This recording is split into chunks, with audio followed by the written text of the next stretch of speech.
所以呢個波都埋嚟係逼到佢咧就跌咗喺度啦，犯規啊！個波都開出嚟冇問題啊，咁啊亦都夠晒人嘅。咁我哋防守暫時問題不大啊。係暫時佢哋即係走唔甩我哋香港隊嘅球員啦，同埋佢哋一個組織上嚟嗰啲波唔係話即係好有威脅啊！好多時佢哋啲猜傳咧都係喺自己後場，嗱好多時都放啲咁嘅長傳上嚟咧係比較遠嗰啲波咧，再接應第二下咧就唔係咁好啊！今日嚇，哎呀，犯規個波。呢邊係查祖利啊，將隻腳埋有啲辣味喎，其實今日啱比較高嘅球響度，緊要嘅呢方面啊。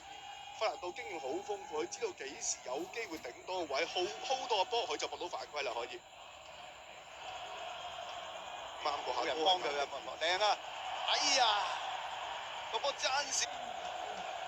大家知道孟加拉啦，其實呢場賽事就算作客都係1分都不能少噶啦。如果仲想 keep 住個出線嘅希望的話，咁如果我哋咧港隊可以領先住去到下半場的話咧，李小恒喎大紅人喎，上半場要集中啲啦，應該都足夠噶啦。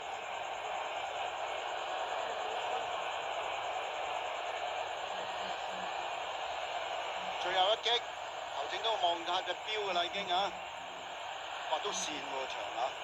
見到啲球員都幾次噶啦，幾次咁跣低喎，兩邊都有啦，其實啊，啱呢個白衫啦，咁啊之前其實咧就譬如紅衫球員阿華頓咧都試過跣腳嘅，呢個位扯個波埋嚟批到熱嘴啊，攝到埋去又冇射，應該顏卓斌幫翻頂翻住個位啊嚇，照計係阿斌仔嚟嘅，應嘢一個上嚟咧。佢哋嗰個走位個配合咧，嗰個默契又好似冇上一次咁好嘅。咁啊，包括埋咧就係話8號嘅查祖利啊，咁好經驗到今日都好少見佢去參與呢攞波踢啊。